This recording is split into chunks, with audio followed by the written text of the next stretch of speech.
Ẹ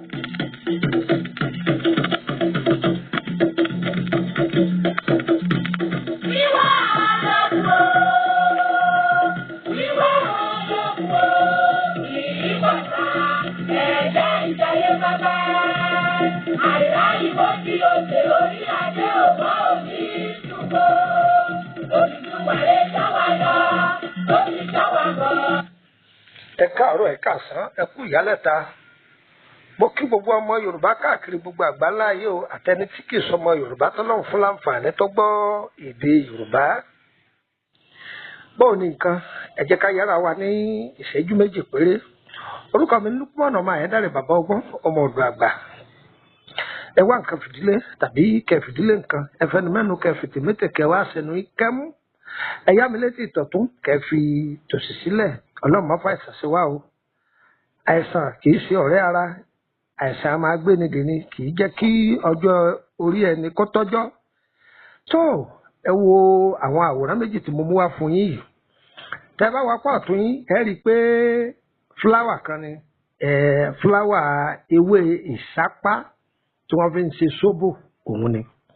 Tá bá wá pọ̀ òsì wa a rí i pé a rí ọsàn kan kéékèèké òun ni àwa ń pè ní ọsàn wẹ́wẹ́ tàbí ká pè ní ọsàn òrombó.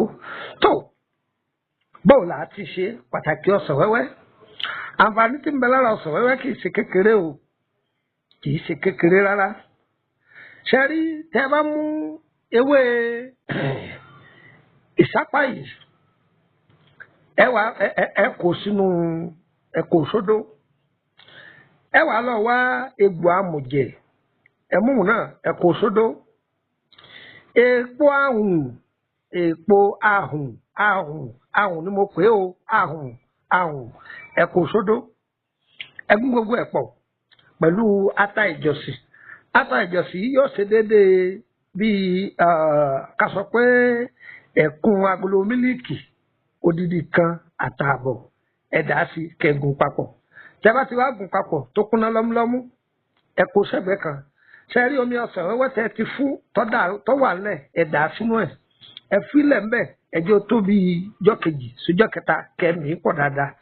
Tẹ́nìkan bá sọ pé ibà ń ṣèwọ̀n àbí òtútù gẹ́gẹ́ bá a ṣe wà bí àsìkò ọ̀gìnìtì yìí ẹni kó rọra po ẹ̀kọ́ gbígbóná àwọn àgbàlagbà ní í ṣe é kalẹ̀ ẹ bù díẹ̀ sí orí ẹ̀kọ́ gbígbóná kí gbogbo àwọn aráalé kí wọ́n ṣe mu láàárọ̀. Èyí ìdájú kọ́ máa lọ mú ògógóró tó ń torí ẹ̀ parẹ́ lọ téèyàn bá ń lò ọ́ tọ́ ibà dànù ara ó sì ṣe ṣáká ẹ̀pọ̀ dèní. Ẹlẹ́lẹ́kejì tí ń bẹ ní ara ọsàn wẹ́wẹ́ ṣe rí kóró ọsàn wẹ́wẹ́ yìí kóró ta fún tayọ kúrò lára ọsàn wẹ́wẹ́ ẹ gbìyànjú ẹ lọ kóró yẹn lásán. Tí èèyàn bá ní ọgbẹ́nú ẹni kọ́ dà sí inú oyin ẹni kọ́ máa la.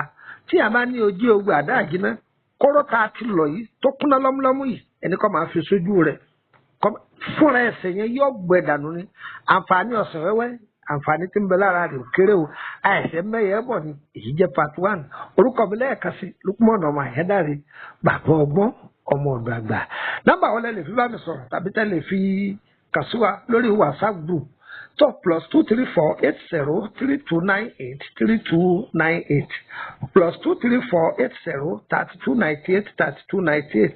Nọ́mbà kejì tó jẹ́ offline 081 àbí ẹjẹ́ fi kóòdù sí +234 80 81 33 155 111. Ẹjẹ́ fún wa nọ́mbà orílẹ̀-èdè Benin kan sí +229 54 65 1928 +229 54 65 1928. Yọ yẹ wá kò ní yẹ ẹ lẹ. Tẹ ẹ bá pe nọ́mbà mi nọ́mbà Nàìjíríà tí ọba ti lọ ìyẹn lórílẹ̀-èdè Nàìjíríà ni o ẹ pe WhatsApp ẹ ń dà á lóhùn. Yọ yẹ wá o kò ní yẹ ẹ lẹ tọ́ba ti dọ́dọ̀ rẹ má ṣe é fún ẹ ìwọ náà pin kọjá sàrà fún ẹ. Ire o ire kàbìtì. Olùwàlẹ̀ sáwà lọ, ó ti sáwà bọ̀, èrè fẹ́ ìmọ̀mọ́.